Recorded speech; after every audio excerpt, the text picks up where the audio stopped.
अस्सलाम वालेकुम, मैं हूं रेहान तारिक और आप देख रहे हैं दस्तक। सबसे पहले जिक्र दस्तक की उन स्टोरीज का जिन पे आज देंगे दस्तक। ICJ review and reconsideration ordinance 2020, हुकूमत पर भारतीय जासूस को रियायत देने का इल्जाम। ऑर्डिनेंस के मकासद क्या हैं? भारतीय हुकूमत कुलभूषण से मुलाकात करने से गुरेजा क्यों है? और फिर कौमी असम्बली में एनआरओज की गूंज, किसने किसको एनआरओ दिया, 21 बरस से नैब रूल्स तय क्यों नहीं हो सके, ये मामला भी आज के दस्तक में उठाएंगे। ईद से कबल ही हुकूमत की ईदी, आवाम को 13 अरब 80 करोड़ का झटका। बिजली की कीमतों में 1 रुपये 88 पैसे फी यूनिट का इजाफा कर दिया गया। प्रोग्राम में इजाफे की वजूहात और असरात का जायजा भी शामिल करेंगे। और फिर मुस्कुराहटें बिखेरने वालों की आंखों में भी आंसू, कोई खैरात लेने पर मजबूर तो कोई झुग्गियों में महसूर। स्टेज फनकार बेबसी की तस्वीर बन गए। फंड्स होने के बावजूद हुकूमत फनकारों की दादरसी क्यों नहीं कर रही, यह मामला भी आज के दस्तक का हिस्सा होगा।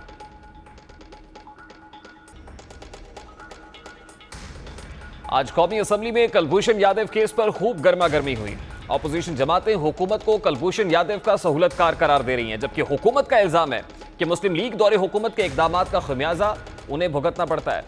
भारतीय जासूस कुलभूषण यादव केस में कब क्या हुआ सबसे पहले आपको ये बताते हैं। 3 मार्च 2016 को सिक्योरिटी फोर्सेस ने कुलभूषण यादव को गिरफ्तार किया। फौज ने इस गिरफ्तारी को भारतीय मुदाखलत और रियासती पुष्पनाही से होने वाली दहशतगर्दी का सबूत करार दिया। हुकूमत पाकिस्तान ने 12 अप्रैल 2016 को कुलभूषण यादव के खिलाफ पहला मुकदमा दर्ज किया। इसके बाद 2 मई 2016 को कुलभूषण यादव के खिलाफ तहकीकात का आगाज हुआ। 10 अप्रैल 2017 को फौजी अदालत ने कुलभूषण यादव को सजाए मौत सुनाई, जिसके बाद भारत के मुतजाद दावे, जवाबी इल्जामात, एतराफी बयान, जासूसी करने पर कुलभूषण यादव का फील्ड जर्नल कोर्ट मार्शल, तखरीबकारी और दहशतगर्दी की दफात के वाकयात रूनुमा हुए। इसके बाद यह केस भारत 8 मई 2017 को लेकर आलमी अदालत इंसाफ जा पहुंचा। पाकिस्तान ने इस हवाले से आलमी अदालत इंसाफ को एक खत लिखा कि यह मुकदमा आलमी अदालत के दायरे अख्तियार में नहीं आता है। जुरिस्डिक्शन के हवाले से निशानदेही की गई कि आलमी अदालत इंसाफ की जुरिस्डिक्शन नहीं है। खत में लिखा गया कि डिक्लेरेशन के तहत कौमी सलामती के मामलात पर आलमी अदालत इंसाफ का दायराकार तस्लीम नहीं करते। भारत ने कुलभूषण के सहूलतकारों तक रसाई के मामले पर कोई मस्बत जवाब नहीं दिया। पाकिस्तान और भारत के दरमियान 2008 का काउंसलर रसाई मुआहदा मौजूद है। मुआहदे के आर्टिकल 6 के तहत रसाई का फैसला मेरिट ऑफ द केस पर होता है। पाकिस्तान ने भारत से कुलभूषण यादव के साथियों तक रसाई मांगी है। एक तवील कानूनी जंग के बाद 17 जुलाई 2019 को आलमी अदालत ने अहम फैसला सुना दिया है, जिसके मुताबिक वियना कन्वेंशन बराए काउंसलर रवाबित की दफा 36 के तहत, यानी वियना कन्वेंशन का आर्टिकल 36 है, जिसके तहत कुलभूषण यादव को उनके हुकूक के बारे में बताया जाए। भारतीय काउंसिल के अफसरान को कुलभूषण यादव से बातचीत करने की इजाजत और काउंसलर एक्सेस दी जाए ताकि वो कानूनी नुमाइंदगी का बंदोबस्त करें।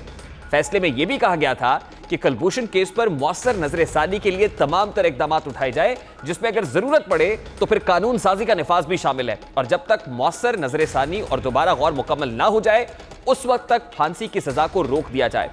माहिरीन कवानीन ने इस फैसले को पाकिस्तान की कामयाबी करार दिया। इस फैसले के आने के बाद वजीर आजम पाकिस्तान इमरान खान ने इस केस को पाकिस्तानी कवानीन के तहत आगे बढ़ाने का ऐलान किया।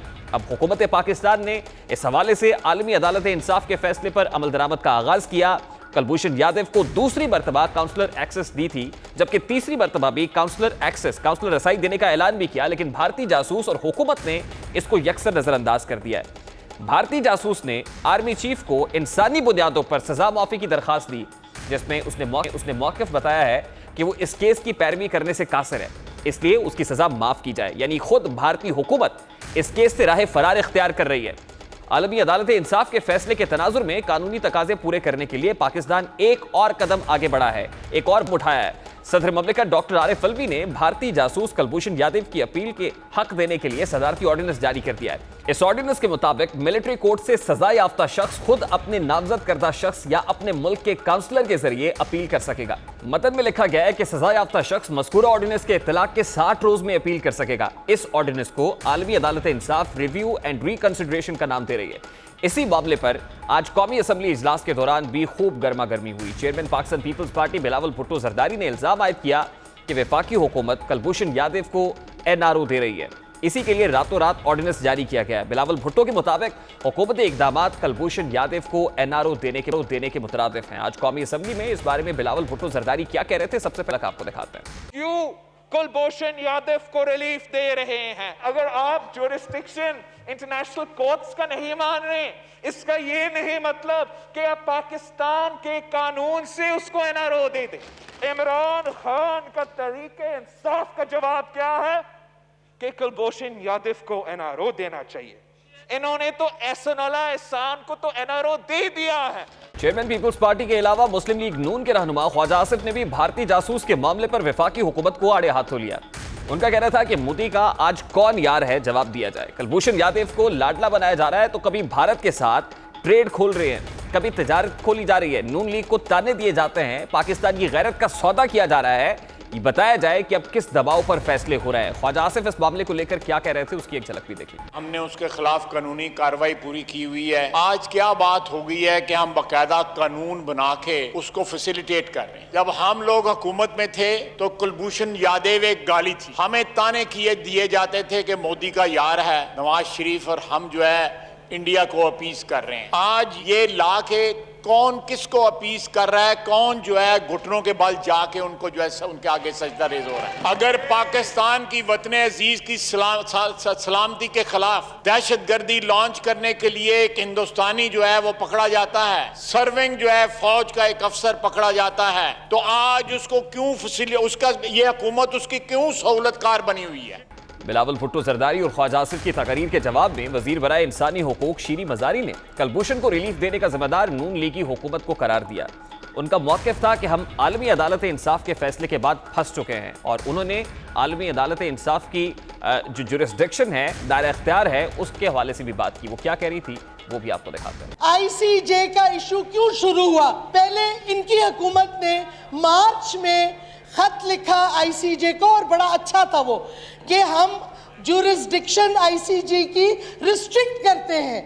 जब वो खत चला गया, जब हिंदुस्तान फिर ICJ में गया, कोई जवाब नहीं बनता था कि हम ICJ की जुरिस्डिक्शन एक्सेप्ट करते। ICJ में अगर एक मुल्क नहीं एक्सेप्ट करता तो वो केस नहीं सुना जाता। दूसरी बात कि जिस तरीके से आपने लो लेवल फॉरेन ऑफिस का ग्रेड 20 का ऑफिसर भेजा है टू डिफेंड द केस, वो भी गलत है। Naveed Qamar you were there, bear me out. Lawyer किस तरीके से हायर किया गया, उसमें हमारी ऑब्जेक्शंस थी। हमने पहले दिन कहा था कि ये हुकूमत ने, उस वक्त ये हुकूमत ने गलत किया, और सिर्फ हमारी पार्टी का ये मौक़िफ़ नहीं था, ये इनका मौक़िफ़ भी था PPP का। कुलभूषण की गिरफ्तारी पाकिस्तान की दहशतगर्दी के खिलाफ जंग में एक बहुत बड़ी कामयाबी थी। इस गिरफ्तारी ने वाज़े कर दिया कि भारत पाकिस्तान में एक बहुत बड़ी दहशतगर्दी की मुहिम की सरपरस्ती कर रहा है। हम इस कामयाबी को एक मुनज़्ज़म सफारती तरीके से अहम ममालिक और बैनुल-अक़वामी तंजीमों के सामने ला सकते थे, और ये बात साबित कर सकते थे कि हम भारतीय दहशतगर्दी का शिकार हैं। जो एतराज़ात कुलभूषण ने किए और जो दस्तावेज़ात इससे बरामद हुई, वो हमारा मुकदमा साबित करने में बहुत मुआवनत कर सकती थी, लेकिन हमने ये नादिर मौका एक गैर दानिशमंदाना इक़दाम के ज़रिए ज़ाया कर दिया। हमारी बात को तवज्जो से सुनने की बजाय अहम दारुल हुकूमतों में से इसे एक प्रोपेगेंडा मुहिम के तौर पर देखा गया। भारत ने ECJ यानी इंटरनेशनल कोर्ट ऑफ जस्टिस में जाकर इसको दूसरा रंग दिया, अपना रंग देने की कोशिश की, जिससे ये तासुर पैदा हुआ कि जैसे एक मासूम भारतीय शहरी को गिरफ्तार कर लिया गया था और इसे काउंसलर एक्सेस नहीं दी जा रही। अब पाकिस्तान ने भारतीय जासूस को तीसरी मर्तबा काउंसलर एक्सेस देने की ऑफर की है। इसके लिए हाई कोर्ट में अपील दायर की है, खुसूसी ऑर्डिनेंस तैयार किया है। ये तमाम इकदामात आलमी अदालत इंसाफ के अहकामात की रोशनी में उठाए गए हैं। सदारती ऑर्डिनेंस में वियना कन्वेंशन के आर्टिकल 36 का हवाला दिया गया है। इस आर्टिकल के तहत काउंसलर ऑफिसर्स राब्तों की तफसील तय करता है। जो काउंसिल ऑफिसर है वो इस हवाले से डिटेल्स जो है उसको कंपाइल करता है। अब आर्टिकल 36 के मुताबिक काउंसलर्स को अपने शहरियों से राब्तों में आज़ादी होगी। ये फ्रीडम का इस्तेहकाक भी उनके पास है। गैर मुल्की की गिरफ्तारी के वक्त मुतल्लिका सफारत खाने को इत्तला जरूरी होगी। काउंसलर्स को गिरफ्तार शहरी से जेल में मुलाकात और फिर कानूनी चाराजोई की इजाजत भी होगी। इस मुआहदे के तहत जासूसी और कौमी सलामती के मामलात में गिरफ्तार होने वाले शहरी काउंसलर रसाई का हक खो देते हैं। और पाकिस्तान ने भी ICJ में यही मौक़िफ़ अपनाया था, लेकिन इसके बावजूद पाकिस्तान ने बारहा कुलभूषण यादव को उसके अहले खाना और काउंसलर से मुलाकात की इजाज़त दी। अब यह सवाल पैदा होता है कि अगर कुलभूषण यादव पर ICJ के कवानीन का इत्तलाक नहीं होता तो फिर पाकिस्तानी हुकूमत ने इस केस की पैरवी क्यों की। पाकिस्तान के इकदाम का भारतीय क़यादत मस्बत जवाब क्यों नहीं दे रही है, और क्या सदारती ऑर्डिनेंस कुलभूषण को रियायत देने के लिए लाया गया है? सवालात बहुत सारे हैं। पाकिस्तान के इकदाम का भारतीय क़यादत मस्बत जवाब क्यों नहीं दे रही है? क्या सदारती ऑर्डिनेंस कुलभूषण को रियायत देने के लिए लाया गया है? इन तमाम तर सवालात का जवाब जानने की कोशिश करेंगे। इस वक्त दिफाई तज्जियाकार lieutenant general retired Amjad Shoaib हमारे साथ मौजूद हैं। बहुत बहुत शुक्रिया अमजद शुएब साहब आपके वक्त के लिए। सबसे पहले तो ये बताइएगा कि आज कौमी असेंबली में कुलभूषण यादव के मामले के ऊपर बड़ी गर्मागर्म बहस हुई है और ऑपोजिशन ये तासुर दे रही है कि हुकूमत शायद कुलभूषण यादव को एनआरओ देने की कोशिश कर रही है। तो मेरा बड़ा सादा सा सवाल है आपसे, क्या हुकूमती ऑर्डिनेंस भारतीय जासूस को वाकई एनआरओ देने के मुतरादिफ है?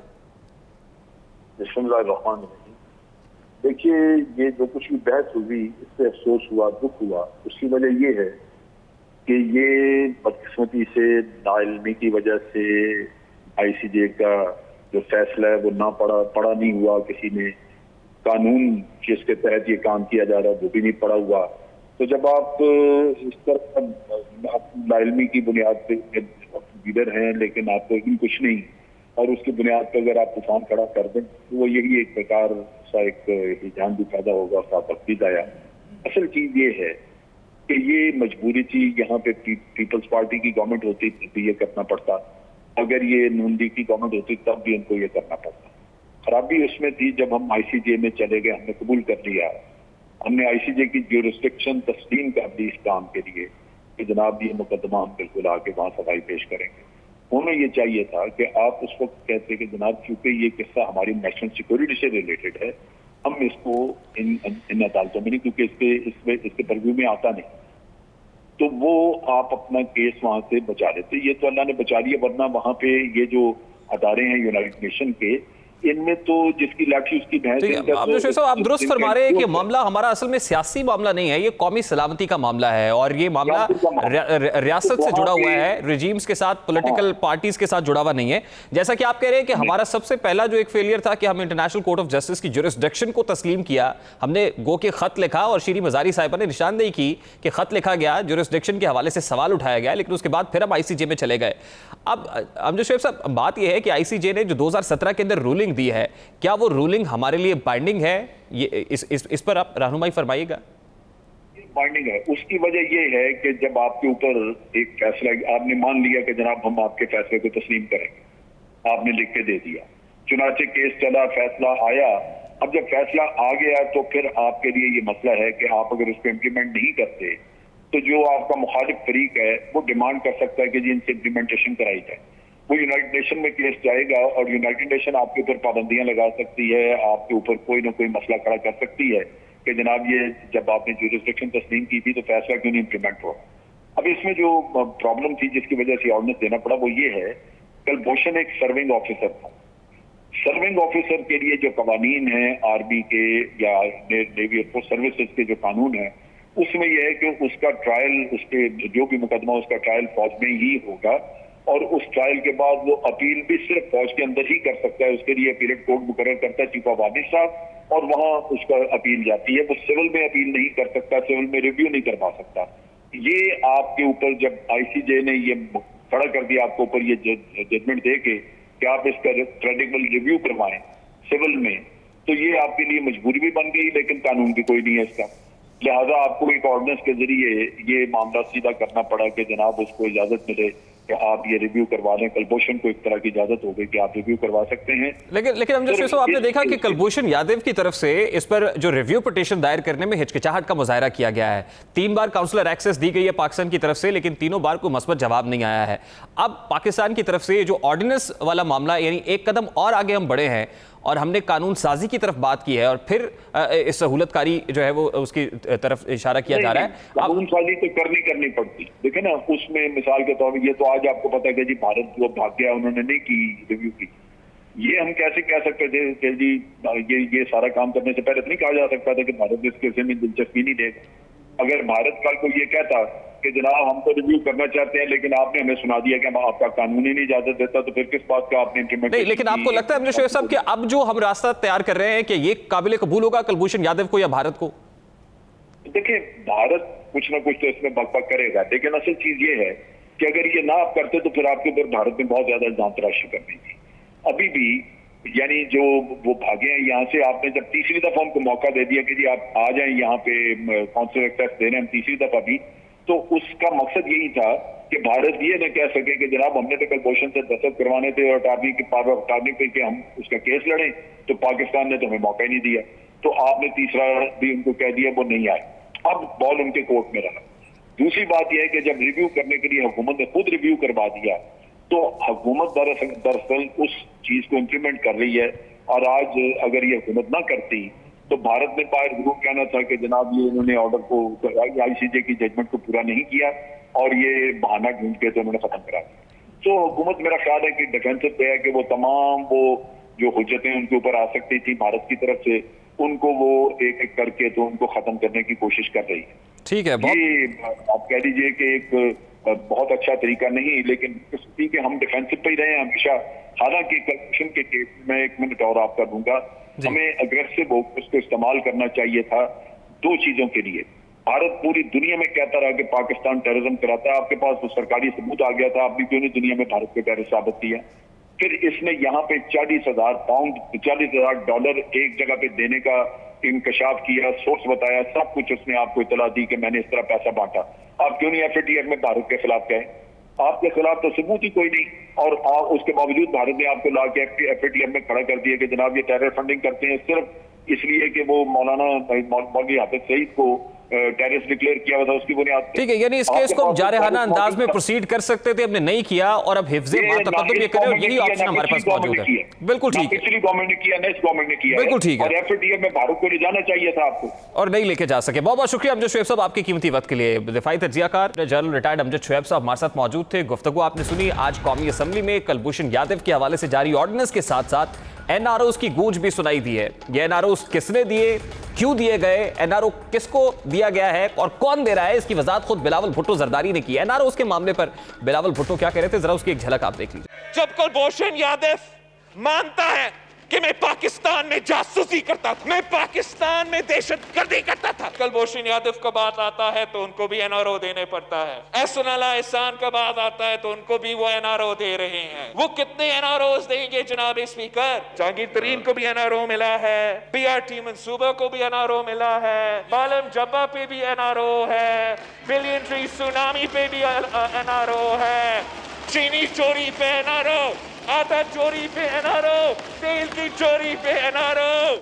बिलावल भुट्टो सरदारी ने आज ईवान से अपने खिताब में कहा कि नैब का इदारा गैर आईनी बन चुका है। सुप्रीम कोर्ट के फैसले के बाद हुकूमत को अपोजिशन के साथ मिलकर काम करना चाहिए ताकि हम एहतसाब का एक नया इदारा खड़ा करें जो हुकूमत और अपोजिशन का एहतसाब करे, जिसके सामने सबके लिए एक ही कानून हो कि वो अगर किसी सियासतदान पार्लिमानी रुकन की तहकीकात करना चाहे तो फिर कर सके, लेकिन अगर उन्हें किसी जज या जर्नल की तहकीकात करनी हो तो उनके पास भी वो इख्तियार हो। कौमी एहतसाब ब्यूरो के हवाले से आज सुप्रीम कोर्ट ने एक बार फिर रिमार्क्स दिए हैं कि अदालत ने कहा कि गुज़श्ता 21 बरसों से नैब के रूल्स तय नहीं हुए। मुकदमात के फैसलों में ताखीरी का आगाज ही नैब के दफ्तर से होता है। कानूनी पहलुओं का तफ्तीशी अफसरान को पता ही नहीं होता और इस तरह बरसों तहकीकात चलती रहती है। नकाइज से भरपूर तफ्तीशी रिपोर्ट रेफरेंस में तब्दील कर दी जाती है। रेफरेंस दायर करने के बाद नैब अपनी गलतियां सुधारने की कोशिश करता है। गलतियों से भरपूर रेफरेंस पर अदालतों को फैसला करने में मुश्किलात होती हैं। अदालत उस्मा के रिमार्क्स दिए हैं कि रेफरेंस में कोई मयार नहीं होता, एक ही गवाह काफ़ी होता है, लेकिन यहाँ 50-50 लोगों को गवाह बना लिया जाता है। उन्होंने अदालत में मौजूद नैब प्रोसिक्यूटर को मुखातिब करते हुए कहा कि आपने तमाम इल्जामात अदालतों पर लगाए हैं, जिस पर जवाब देते हुए नैब प्रोसिक्यूटर का कहना था कि ऐसा नहीं है। नैब प्रोसिक्यूटर के जवाब पर चीफ जस्टिस ने रिमार्क्स दिए कि ऐसा ही है, अदालत को कोई मुआवनत नहीं मिलती है, हकायक और कानूनी पहलुओं का मालूम ही नहीं होता है, तहकीकात बरसों तक चलती रहती हैं। कौमी एहतसाब ब्यूरो के हवाले से अदालत के रिमार्क्स इंतहाई अहमियत के हामिल हैं। अब यहाँ सवाल पैदा होता है कि क्या नैब का खात्मा मुमकिन है? क्या एहतसाब के नए इदारे पर इत्तफाक मुमकिन है? FIA और FBI के होते हुए क्या नए इदारे की जरूरत बाकी रह जाती है? क्या ऐसे तमाम मामलात पर कौमी असम्बली के फ्लोर पर बहस नहीं होनी चाहिए? यकीनन इस मामले पर ईवान को तय करना होगा कि आगे कैसे चलना है। क्या एहतसाब का अमल रोकना है या एहतसाब का अमल चलता रहना चाहिए? एहतसाब का ऐसा निज़ाम लागू हो सकेगा जिस पर किसी को एतराज़ ना हो, इत्तफाक राय से ही गैर जानिबदाराना एहतसाब के निज़ाम का अमल यकीनी बनाया जा सकता हो? बारकैफ ये तमाम तर मामलात ईवान के अंदर, कौमी असम्बली के अंदर डिस्कशन के साथ, डिबेट के साथ तय हो सकते हैं। या एक ब्रेक लेंगे जिसके बाद बात करेंगे कि हुकूमत ने ईद से कबल अवाम को एक और झटका देने का ऐलान कर दिया है। इस पर बात होगी इस ब्रेक के बाद हमारे साथ।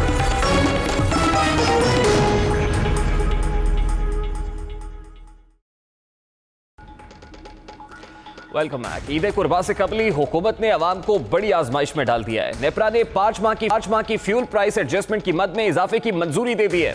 नवंबर 2019 से मार्च 2020 तक के लिए बिजली की कीमतों में मजमूई तौर पर 4 रुपए 86 पैसे फी यूनिट इजाफे की मंजूरी दी है, जिससे अवाम पर 38 अरब रुपए का बोझ पड़ेगा।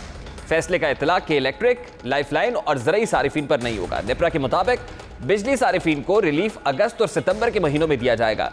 बिजली की कीमतों में इजाफा यकीनन आम आदमी को बराह रास्त मुतासर करेगा। अब यही नहीं है, बल्कि कीमतों में इजाफे से सनती सारिफीन के मसाइल में भी इजाफा हो जाएगा। इस इजाफे के मजीद क्या असरात हो सकते, इंप्लीकेशंस क्या होंगे, इस पर बात करने के लिए इस वक्त माहिर इक्तिसादी उमूर डॉक्टर फारूक सलीम हमारे साथ मौजूद है। बहुत बहुत शुक्रिया डॉक्टर साहब आपके वक्त के लिए। सबसे पहले तो ये बताइएगा कि IPPs के खिलाफ तहकीकात की दरखास्त सबसे पहले आपने वज़ीर आज़म इमरान खान से की, उसके बाद IPPs माफिया का एक शोर उठा और बहुत सारी बातें हुई, लेकिन आम आदमी के लिए उसके जो नताइज मुरतब हो रहे हैं, जो असरात आम आदमी झेल रहा है, वो कोई हौसला अफजा नहीं है। डॉक्टर साहब, उसकी एक मिसाल आपके सामने रखता हूं। दिसंबर 2019 के लिए बिजली 1 रुपये 88 पैसे फी यूनिट महंगी करने की मंजूरी आज दी गई है। इसी तरह जनवरी 2020 के लिए बिजली 93 पैसे फी यूनिट महंगी करने की भी मंजूरी दे दी गई है। तो वो जो IPPs माफिया के खिलाफ तहकीकात हो रही थी, फिर नोटिस भी हुआ, क्या हर मामले पर नोटिस के बाद आवाम के लिए ऐसे ही असरात मुरतब होंगे डॉक्टर साहब? देखिए, पिछले चंद माह से हमने देखा कि तेल की कीमत नीचे आ रही है। हम बिजली बनाते हैं, फर्नेस ऑयल इस्तेमाल करते हैं, हम बिजली बनाते हैं, कोयला इस्तेमाल करते हैं, हम बिजली बनाते हैं, नेचुरल गैस से बिजली बनाते हैं, LNG के प्लांट्स लगे हुए हैं। इन तीनों चीज़ों की कीमतें जो हैं वो पिछले चंद माह में 40 से 50% तक गिर गई हैं। कोयला भी 40-50% डाउन है, फर्नेस ऑयल 40-50% डाउन है, इसी तरह नेचुरल गैस तो 60-70% तक उसकी कीमत आलमी मंडियों में जो है वो गिर गई है। तो असूली तौर पे तो ये होना चाहिए था कि बिजली का टैरिफ भी नीचे आए। अगर जिस चीज़ से हम बिजली बना रहे हैं उसकी कीमत 40-50-60% गिर जाती है तो जाहिर बात है बिजली की कीमत भी नीचे आनी चाहिए। लेकिन पाकिस्तान में बिजली की कीमत नीचे नहीं आई। इसमें 2 या 3 वजूहात हैं। एक वजह आपने बता दी कि महंगी बिजली IPP से ली जा रही है, उनसे बहुत पिछले कुछ महीनों से उनसे निगोशिएशंस भी चल रही हैं, लेकिन बात कुछ बनती नजर नहीं आ रही। अब 3 एलिमेंट्स हैं बड़े वाले, IPPs को ज्यादा इंपॉर्टेंस दे दी जाती है, लेकिन सबसे बड़ा एलिमेंट जो है वो चोरी का है, जिसको हम कह देते हैं T&D लॉसेज या ट्रांसमिशन एंड डिस्ट्रीब्यूशन लॉसेज, जो 15-20-25% भी किसी इलाके में चले जाते हैं। तो 300-400 अरब का ये नुकसान है जो चोरी हो जाती है, जो ट्रांसमिशन डिस्ट्रीब्यूशन के दौरान ज़ाया हो जाती है बिजली, उसका बिल भी आपको और मुझे देना पड़ता है। फिर जो बिलिंग वसूल की जाती है, अगर 100 यूनिट की बिलिंग की जाती है तो 90 यूनिट से ज़्यादा वसूली नहीं होती। 150 से 200 अरब रुपया सालाना वो बन जाता है जो कि बिलिंग हो गई है, लेकिन उसकी बिलिंग वसूल नहीं की गई, तो वो भी उनको देनी पड़ती है जो कि बिजली ईमानदारी से इस्तेमाल कर रहे हैं और ईमानदारी से अपने बिल पेमेंट कर रहे हैं। तो 3 बड़े एलिमेंट हैं, एक IPP की महंगी बिजली का एलिमेंट। बिल्कुल डॉक्टर साहब, आज जो चेयरमैन नेपरा हैं उन्होंने सेंट्रल पावर परचेज अथॉरिटी पर भी बरहमी का इजहार किया है, और बिल्कुल यही 2 एलिमेंट्स जो बुनियादी तौर पर, मतलब एक तो IPPs वाला मामला है, फिर ट्रांसमिशन लाइन सिस्टम की नकाइस हैं, उनको रेक्टिफाई नहीं किया जाता है। अब सवाल ये उठाया गया कि दिसंबर में फर्नेस ऑयल से 4% से ज्यादा बिजली पैदा की गई। अब फर्नेस ऑयल से बिजली क्यों पैदा की गई जब आपके पास दीगर जराए थे, आप गैस से बिजली, सस्ती बिजली पैदा कर सकते थे। नंबर 2 ये कि चेयरमैन नेपरा ये कह रहे हैं कि सिस्टम में नकाइस दूर करने की बजाय सारिफीन पर बोझ डाला जा रहा है। आप आइडेंटिफाई क्यों नहीं करते और फिर सिस्टम के अंदर जो बग्स मौजूद हैं उसकी रेक्टिफिकेशन की तरफ आप उस डायरेक्शन में जाते हुए दिखाई नहीं दे रहा है? देखिए, जो नताइज हैं वो बिल्कुल सामने हैं। जब अगस्त 2018 में PTI की हुकूमत आई थी तो उस वक्त पावर डिवीजन ने हमें बताया था कि 1200 अरब का गर्दिशी कर्जा जो है वो खड़ा है। आज बताया जा रहा है कि वो तकरीबन 2400 अरब पे पहुंच गया है, यानी कि पिछले 22-23 महीनों में वो डबल हो गया है। जो ये चीज ये बताती है कि वो जो चोरी है वो नहीं रोकी जा रही, जो बिलिंग वसूली नहीं हो रही वो भी नहीं हो रही। तो हमारी एनर्जी मिनिस्ट्री ऑफ एनर्जी ने बहुत दफा दावे किए हैं कि हालात जो हैं, उनके जो कंडीशंस हैं वो बेहतरी की तरफ जा रहे हैं, लेकिन नताइज ये बताते हैं, सिर्फ अगर सर्कुलर डेट के ऊपर आप गौर कर लें तो वो ये बता रहे हैं कि हालात वर्स हो रहे हैं, बद से बदतरीन की तरफ जा रहे हैं। अब 1200 अरब का सर्कुलर डेट बढ़ गया है, 200 से 250 अरब की आप पिछले 2 सालों का बजट खोल के देख लें। हर साल हम के इलेक्ट्रिक को भी सब्सिडी देते हैं, वापडा को भी सब्सिडी देते हैं, और 2-250 अरब की सब्सिडी देने के बावजूद ये हमारा सर्कुलर डेट जो है ये 1200 डॉक्टर साहब, पाकिस्तान अरब तहरीक इंसाफ हुकूमत ये कहती थी कि सर्कुलर डेट यानी गर्दिशी कर्जों का मामला हमें विरसे में मिला है, लेकिन जैसे आप फरमा रहे हैं कि गर्दिशी कर्जे हमारे डबल हो गए हैं, 1200 अरब से 2400 अरब तक हम जा पहुंचे हैं। अगर ये मामला विरसे में मिला था तो क्या अभी तक उसी एक्स्ट्रापोलेट हो रहे हैं ये कर्जे? क्या इसका मतलब ये कि पाकिस्तान तहरीक इंसाफ हुकूमत ने गर्दिशी कर्जों से जान छुड़ाने के लिए कोई इकदाम नहीं किए, या फिर सर्कुलर डेट से जान छुड़ाना इतना मुश्किल है? देखिए, आपने बजा फरमाया। आप अगर मैनिफेस्टो 2018 का खोल के देखें तो उसमें ये वादा किया गया था कि सर्कुलर डेट को ख़त्म कर दिया जाएगा। अभी कुछ महीने पहले नदीम बाबर साहब ने प्रेस को ये बताया कि दिसंबर 2020 के बाद कोई और मजीद सर्कुलर डेट नहीं इकट्ठा किया जाएगा। लेकिन जिस रफ्तार से हम देख रहे हैं सर्कुलर डेट को बढ़ते हुए, तो वो नताइज ये बताते हैं कि परफॉर्मेंस नहीं हो रही, कारकर्दगी नहीं है, चोरी वहीं की वहीं है या उससे बढ़ गई है, जो बिलिंग वसूल नहीं हो रही वो वहीं की वहीं है या उससे बढ़ गई है। एक नेचुरल बात है, आईपीपीस का मामला जो हमने डॉलर्स में बिजली खरीदने के एग्रीमेंट कर रखे हैं, और जब रुपया गिरता है तो फिर हमारी बिजली जो है वो मजीद महंगी हो रही है। ये बड़ा वाजे है कि सिमत दुरुस्त नहीं है। और अब एक रिसेंटली एक और रिपोर्ट आ गई, वो शायद एंग्रो वालों की तरफ से आई है, कि अगर इसी तरह हालात चलते रहे तो अगले कुछ सालों में ये जो अभी 2400 अरब पे हम सर्कुलर डेट की बात कर रहे हैं, ये 4000 अरब पे जाने वाला है। ये बहुत बड़ी वार्निंग है।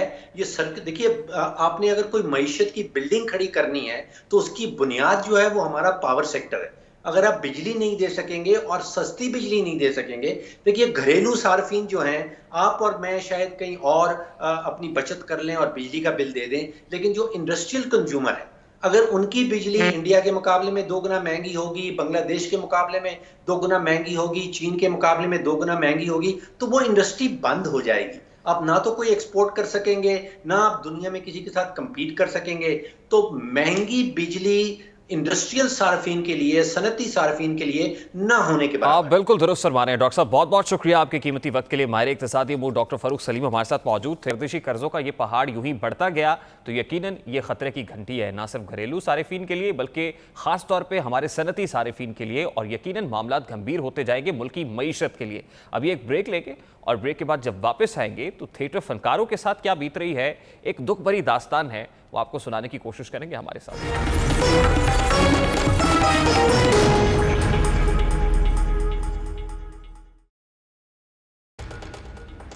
Welcome back. कोरोना लॉकडाउन के बायस जहां हर शोबा जिंदगी से ताल्लुक रखने वाले अफराद मुतासिर हुए हैं, वहीं मुस्कुराहटें बिखेरने वाले, खुशियां बांटने वाले स्टेज अदाकार भी इसका शिकार हुए हैं।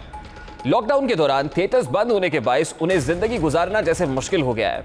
अपने घर के अखराजात चलाने के लिए फनकारों ने मुखैर हजरात के दरवाजे खटखटाए तो किसी को झुग्गियों में पनाह तलाश करना पड़ी, कोई झोपड़ियों में जा बसा। वालिदैन की अद्वियात के लिए भी फनकारों को कई जतन करना पड़े। आज लाहौर के स्टेज फनकारों ने थिएटर्स ना खुलने पर मेट्रोपोल सिनेमा में एहतजाज किया। फनकारों का कहना था कि हुकूमत ने लॉकडाउन सिर्फ हम पर लगा रखा है, 4 माह से बेरोजगार हैं। हुकूमत ने फनकारों से बेरुखी की और हमें पूछा तक नहीं। सवाल यह पैदा होता है कि हुकूमत के पास फंड्स होने के बावजूद फनकारों के लिए इकदाम क्यों नहीं उठाए गए। माली मुश्किलात का शिकार इस इंडस्ट्री के हवाले से कोई मंसूबाबंदी क्यों नहीं की गई। स्टेज फनकारों की जिंदगी कैसे गुजर रही है, क्या मुश्किलात हैं, इस पर बात करने के लिए इस वक्त स्टेज फनकारा आलिया चौधरी हमारे साथ मौजूद है। बहुत बहुत शुक्रिया आलिया चौधरी आपके वक्त के लिए। मैं आपसे जानना ये चाहूंगा कि लॉकडाउन की वजह से मजदूर और दिहाड़ीदार तबका है उसकी मुश्किलात में यकीनन इजाफा हुआ है, और माह जून के आदादो शुमार ये बताते हैं तकरीबन 10% लोगों को पाकिस्तान में गुजर औकात करने के लिए अपने घर का सामान तक बेचना पड़ा। लेकिन आप तो एक मशहूर और मारूफ फनकारा हैं, आपके साथ आखिर क्या हुआ कि आप झोंपड़ियों तक आ गई और यहाँ पर गुजर औकात कर रही? जी हमारे साथ जो हुआ वो थिएटर बंद होने की वजह से हुआ। जो लॉकडाउन हुआ वो हमारे थिएटर पे इतना असर हुआ कि हमें देख सकते हैं कि झुग्गियों में आना पड़ा। हमारे पास कोई रोज़गार नहीं था, कोई कमाने वाला नहीं था। जो कमाने वाला था वो इस वक्त ज़िंदगी और मौत के साथ जो वो लड़ रहा है, और उसकी वजह से हम इस वक्त बहुत ज़्यादा परेशान हैं। और किसी गवर्नमेंट ने हमारे साथ कोई रब्ता नहीं किया, किसी गवर्नमेंट ने हमारी कोई मदद नहीं की ताकि हम इस जगह से कहीं और जा सकें या फिर मैं अपने भाई का कोई इलाज करवा सकती। मेरी किसी ने भी कोई मदद नहीं की। मैंने अपनी ज़िंदगी के 14 साल थिएटर की दुनिया को दिए, तो थिएटर की दुनिया में बड़ा अरूज भी देखा। अब ये जो 4-5 महीने आए, इन 4-5 महीनों में हालात ऐसे हो गए कि हमें एक एक करके अपना घर का सारा सामान बेचना पड़ा, और भाई के इलाज के लिए मेरे पास कुछ ऐसा नहीं था कि मैं बेच पाती। जो था मैंने उसी पे लगा दिया, और इस जगह पे मैं। अच्छा आलिया चौधरी साहबा, आपने अपने काम को खैरबाद नहीं कहा था, यानी लॉकडाउन से पहले भी आप परफॉर्म कर रही थी, आप अपना थिएटर में जा रही थी, लेकिन जैसे ही लॉकडाउन हुआ, थिएटर्स की बंदिश हुई, तो उसके बाद आपके साथ ये मुश्किलात पेश आई हैं। तो ये बताइएगा कि इससे पहले आप कितना कमा लेती थी, और क्या आपके पास सेविंग्स नहीं थी कि आप इसके साथ गुज़र औकात कर पाती? जी, मैं थिएटर से बंद होने से पहले थिएटर में कर रही थी, और मतलब मैं थिएटर से इतना ही कमा पाती थी जो मैं घर का किराया दे देती थी, या फिर अपने घर के जो अफराद हैं उनके लिए खाना पीना हो जाता था, रेंट हो जाता था, बिल हो जाता था, ड्रेसिंग बन जाती थी। इसीलिए से कोई सेविंग नहीं हो पाती थी, क्योंकि थिएटर से इतना पैसा नहीं मिला करता था। पहले जो स्टार्ट जब था तब अच्छे पैसे मिला करते थे, जैसे लोगों ने काम देना बंद कर दिया उस तरह से आमदन भी कम हो गई। तो जैसे आमदन कम हुई तो हर चीज़ ही ख़त्म होती गई। अच्छा ये बताइएगा कि आपकी बरादरी के दीगर अफराद भी सरापा एहतजाज हैं, और गुज़श्ता कई रोज़ से देखा जा रहा है कि सोशल मीडिया के ऊपर भी प्रोटेस्ट किया जा रहा है, लोग सड़कों पर भी दिखाई दे रहे हैं। आज भी एक अनोखा एहतजाज देखने को मिला है, और अरबाब इख्तियार से दरख्वास्त की जा रही है कि इस कस्म पुरसी से निकाला जाए इन लोगों को। ये माशरे के एक फ़ाल शहरी हैं, ये अपना एक मकाम रखते हैं। तो आप क्या मुतालबा करेंगी अरबाब इख्तियार से? आप क्या कहना चाहेंगी? इस वक्त आपकी मुश्किलात क्या है और इनका हल आपको क्या दिखाई देता है? मेरे हुकूमत से तो सब भी देखते हैं, हुकूमत से हमारे जितने भी आर्टिस्ट हैं सब इस वक्त मुश्किल दौर से गुजर रहे हैं। किसी को अपना सामान बेचना पड़ रहा है, किसी को मतलब कुछ ना कुछ वो गरीबी दौर पे कर रहे हैं। और हम लोगों ने इतना किया कि हमारा थिएटर खोल दिया जाए, पर इमरान खान साहब हमारे लिए कुछ नहीं करेंगे। ना उन्हें हमारी कोई माली इमदाद की, ना ही हमारे थिएटर खोलने के चक्कर में है वो बस वो दावे कर देते हैं कि मैंने इनके लिए एक बजट बना लिया है, इतना बजट बना लिया है। 5 महीने से हम जो एहतजाज कर रहे हैं, जो प्रेस कॉन्फ्रेंस रखते हैं, सड़कों पर निकले हुए हैं, क्या किया इनने हमारे लिए? ये हमारे लिए कुछ नहीं कर सकते। इन लोगों ने सिर्फ हमें मारना है। आप मेरे तरफ देख सकते हैं किस वक्त मैं किस हालातों में जी रही हूँ और किन हालात। नहीं आलिया चौधरी साहब, थिएटर में परफॉर्म करने वाला एक फनकार अपने देखने वालों के चेहरों पे मुस्कुराहटें लेके आता है, खुशियां बिखेरता है, उसको हौसला देता है, लेकिन आप तो बड़ी नाउमीद दिखाई दे रही हैं। इस नाउमीदी के पीछे क्या वजह है? आप नाउमीद क्यों हो गई? आपको उम्मीद नहीं है कि मामला ठीक हो जाएंगे, अच्छे दिन भी आएंगे? अच्छे दिन अल्हम्दुलिल्लाह अल्लाह पे यकीन है।